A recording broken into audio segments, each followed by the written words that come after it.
Ma'am linen की trouser दो सिगा ले एम क्रॉप तो फसा फसा ले तो ए सिजे फजे सिगाम फजे मैम असि पूरा सेल्स में लुपा कुन ngakta ऑनलाइन दगा ओइदि से चम जंघई दी हलक्ट्रॉनिक दुकान दगा ओइदि मैम को फमी दुकान सी को मपू सिना हंगे आई से कोई मागी मनाउन पिरा है. Hey everyone, welcome back to my channel. This is Amisha Siva. Mingmi ma'am तो मोबाइल चैनल का नोक्चरी अदो मैम से ओखा कुरा matungda ngasi se aiga khomaga ngasi se bazar da ekeno masa khangro yum ya basi masa khangro yum ai masa khangro ya ado ai mai mama ne ba ai masa khangro ai mai mama ne se ya ado ngasi se oka kuira khoi sumaina potchei ga leido yum bazar da thok da basi ngasi se khoi yum gi potchei khara lege na bishal changuni aduga kai na dum jingan kani ko yum gi oka kuire sumaina thok chatta kuire khoi chatta kuire pet kuire lekin matam ju sangna da ba तो ngasi ya ai exam de halaga ha chali ni exam de halaga ha chakta ora ko masu kai no hu so ko ma chalu bane to ko yaw ba de halaga ka na chali to ram solution ung thil wala auto ma phang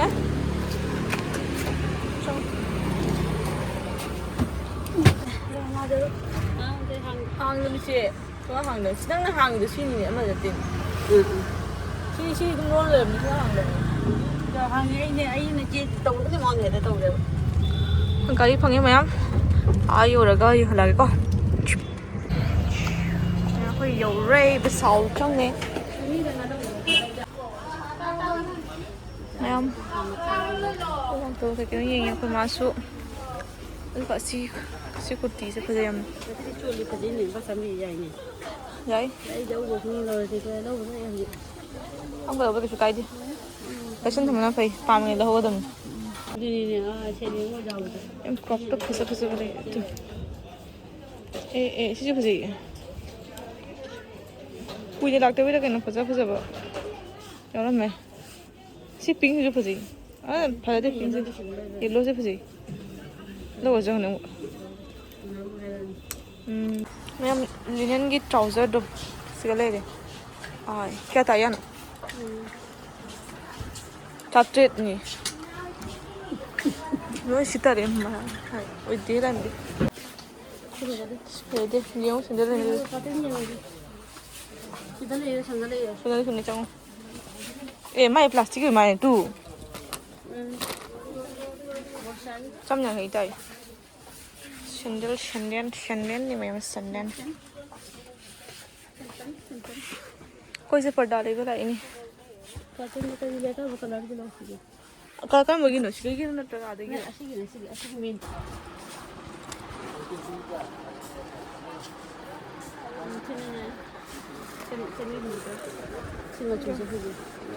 cotton 7 feet होती दो रोज ही ना colour जैसे नहीं फजेगा मिसी in colour पूरी फजे वो कोना blue colour के कलर बाको पाना शनि मंदिर में है श्योर है दिस श्योर शनि मंदिर ने ब्लू है खल्ला पर्दा कर्टेन संदूक का कोई होने डिजाइन फैदे है और मखा ने सिंपल तो नहीं मखा प्लेन मखा खंग काय लौशा लजे तो राउ बस हम फरे कर्टेन्स सिगरे थाबा यादे आदत जुमदा लेदी लौनी टेसल रोप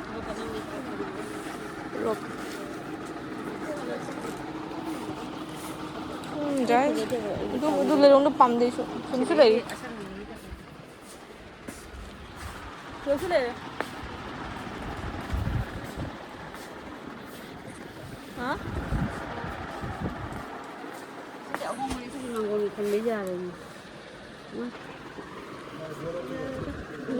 जाए मांगोनी तो चली तुम आपको ये चंगमंगी को हम लोग बेबी हेड गेट की चंगमंगी दूंगा तो मैं ठंगा नहीं दूंगा सिर्फ चमा लोग लोग से ऐसे तो जरूरी है शीने फसी खा फसी से मत मुझे मुझे चलेगी इंद्रा हां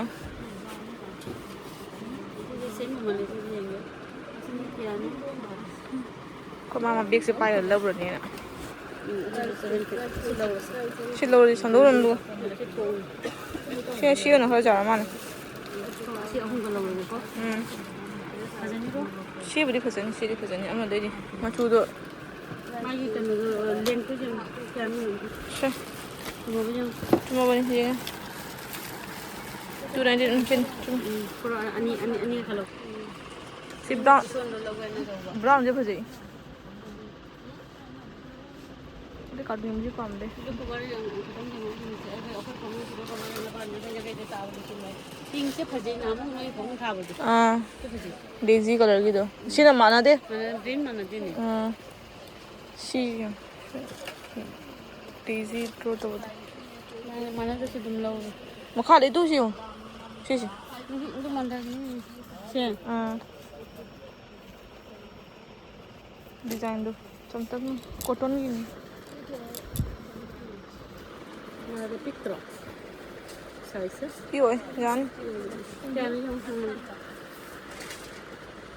nipu ꯐꯅꯤꯐꯣ em akhoi ahong mani yeng se ꯑꯝꯇ ꯌꯦꯡꯉꯨꯅꯦ ꯏꯟꯖꯥꯡ ꯁꯤꯟꯕ ꯌꯥꯕ ꯑꯗꯩꯗꯤ ꯃꯔꯤꯈꯛ ꯂꯧꯈ꯭ꯔꯒꯦ ꯅꯠꯇ꯭ꯔꯥ ꯑꯗꯨꯗ ꯑꯃ ꯑꯅꯤ ꯑꯍꯨꯝ ꯃꯔꯤ ꯁꯥꯏꯖ ꯈꯦꯠꯅꯔꯝꯕ ꯌꯥꯎꯔꯗꯤ ꯀꯃꯥꯏꯅ ꯇꯧꯅꯤ khenaro to ma do kai ma do khenaro de em akhoi yeng se ko hai di anh hằng nó có in là xin là bởi vì tôi chăm tăng lên cái anh thì nó không bỏ hay đi đúng mid range tôi đúng mid range sẽ lên được chăm tăng được không bỏ sao anh nuôi ngà làm mệt em nuôi thôi đấy nuôi ní xem nuôi ngà lên food में तुम्हें सोचा है ऐसी blanket में माने तू ये ऐसी का था ले दो ऐसी ना पानी से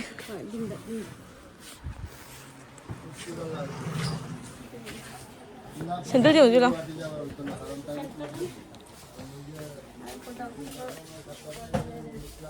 Nagi size kini man. Ini kan lebih aku pun nak tak ada kamu. Ini udah di sini belum kamu tahu ni. Kerja ini sih suka. Macam Plastic ini nunggu sih. Ham tu jangan. Kaya lagi. Pamjat rasa tu. As. Chúng nga hay rồi bị sao cái gì? Asi hồi thì phải gì? Nãy tuồng người ta cả lắm. Anh tại em còn lấy chịu được cái món này rồi. Cái gì phải gì cái gì? Một tuần lâu rồi. She test 많이 더 먹으라. she 중독 중에 구대 중독이죠. 그래 주머니 아시 하나 그 파스 아시 시즌하려면 아들 먹을 거나 돌래. 아시는 게 하나. 참.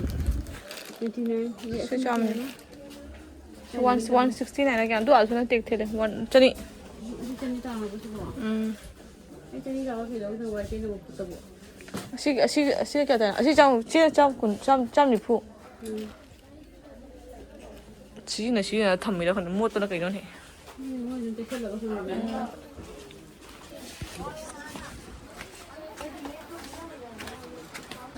tôi sẽ basket áo tôi cứ tôi dùng bay ra lại basket của cái sẽ cao thôi. Basket còn dây tôi đấy. Basket lâu rồi. Mình ra nghỉ. Mà chỉ sẽ lâu thì nó bắt không bị. Xin cái phòng rồi. Không vậy. Chưa rồi. Iron pa đây. Chân đi gun. Chân sang rồi chứ bộ. Itu pi chứ. Cái tu pi này để sẽ coi tàu rồi.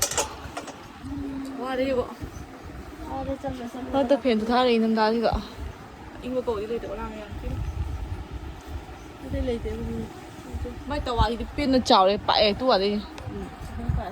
Đây là chút bậy, tu. cái đó tôi về có thể coi như glass cái lid tôi lấy bây giờ mà không được. Glass cái lid đấy rồi. Glass cái lid, đây shade như này. Shade nó tôi rồi nhưng mà không để nắng ủ như cái tay thì không về.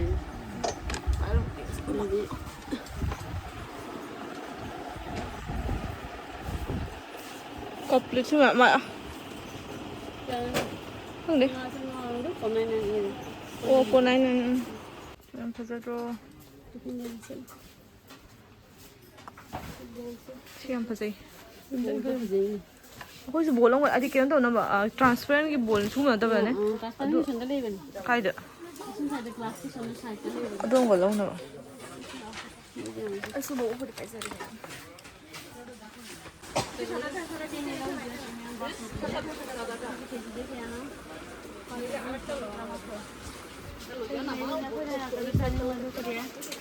Biryani क्या ताजा ना KG क्या ना 89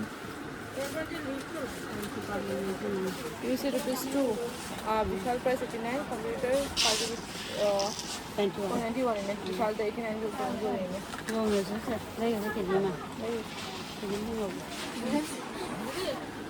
चीन बासमती मैं खोजी की change लो तो फिर माना प्लास्टिक की चेंज मारिया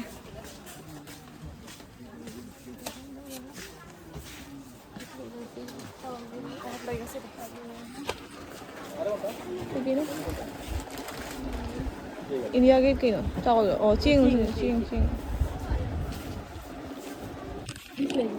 레이디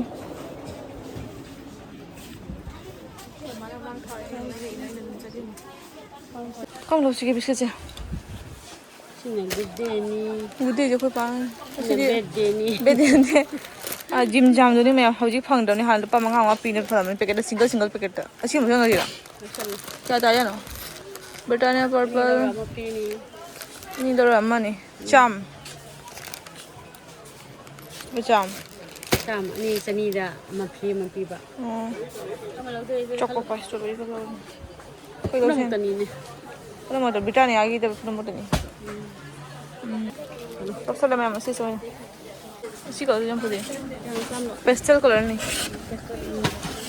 चाम नहीं पूरा जीरा और जी जम पड़े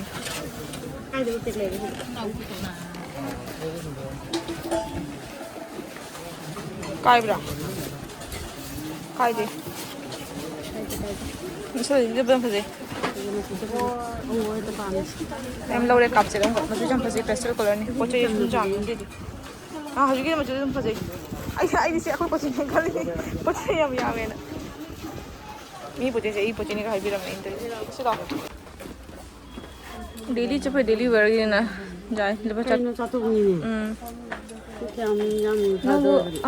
तामुले नहीं हाई जाए तो ऐसे चली पान दी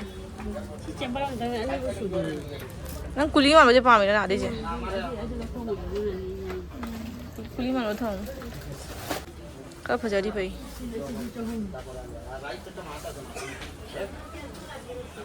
अरे ये कोट टाइप की नहीं ऑनलाइन लो शिरा हाई बेग ले बदम मतम कोई चक्कर पड़े कुली मान वह खा देना कुली मान बहुत सारे मान बेग खा देते मान खा देते जैसे को होता टांग खुल गया याद हो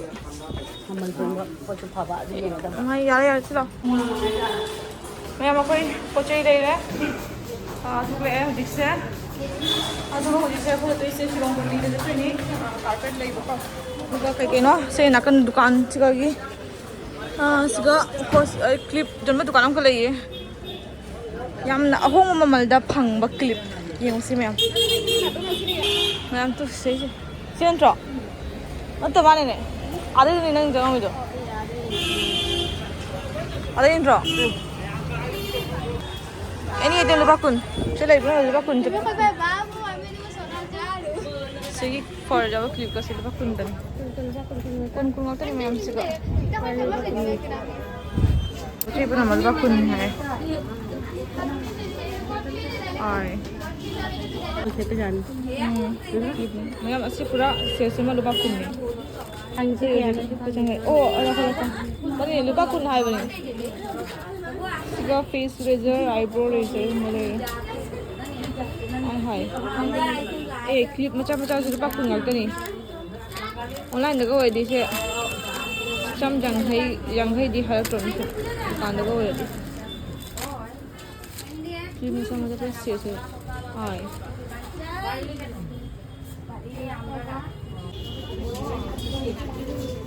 पूरा पूरा पटा 20 टका पूरा पटा ना पूरा कुन्ने से अमा अनि अहुम मरी मंगा तरु से लुबा कुन यारे लौरे मैम चले बस पंची गसे clipเลยlupa kun kun ngakta nih pun masuk Panti deh mau aja. cuma ini lupa jangan humbutra di nu tahu cam online dah boleh di ini do dukan dah di 50 ya ini lupa kun dah panggil memang macam video central road dah heklai bani bawal pun menangka lupa kun ngakta nih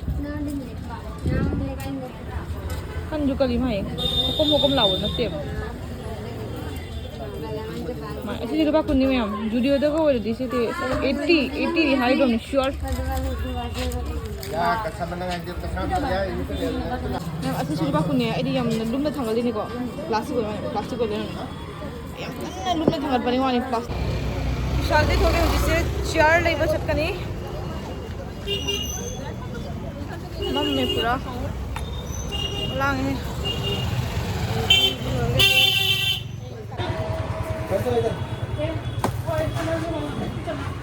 मैं आपको इसे चार जिंग बुलाई नहीं सिगा हाँ अच्छा हाँ फिर खा लेता हूँ अच्छी जम फजी तू Ya, sure. siapa sih? Bawa. Jadi ya, nutup medan hangat dia aja udah nih. Siapa sih? Sisi. Sisi kemana tuh Yan? Sisi asik masan.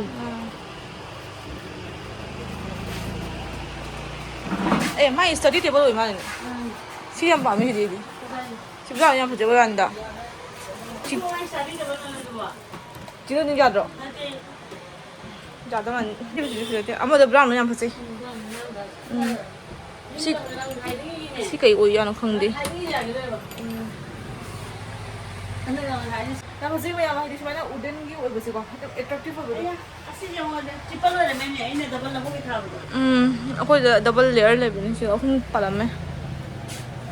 Lang. Khud jauh bani kalau sih, lagi jauh dah bani kalau sih. Pamu dah ni ijen apa ye? Hari blood circulation orang ni macam siapa sih kau? Ay, sini mana kau? Mana ay, mana? Si study table ni ini hari ni. Online ni guru mana punya mesti sih.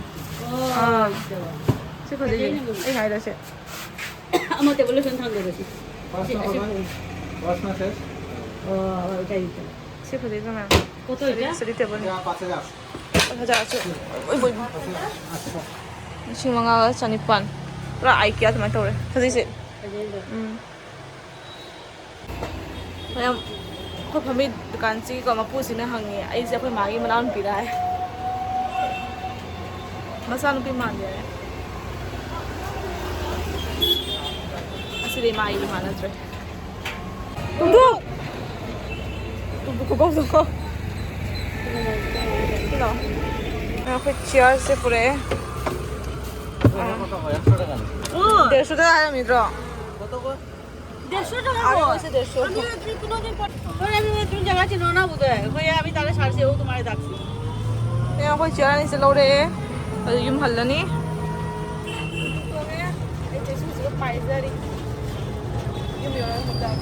Yang aku yum yore, aku hadu macam ni sih, yang ni mapi ni macam ni. Amma dikai je. Yum yore mayam. Hotel jauh ni ya. Ini apa aku hadu macam. Amma ni. Blog sesuai dengan sini lagi. Kayak aku, macam mana aku? Ini macam mana ni? Mai lamaran pilih hang gitu. Explore.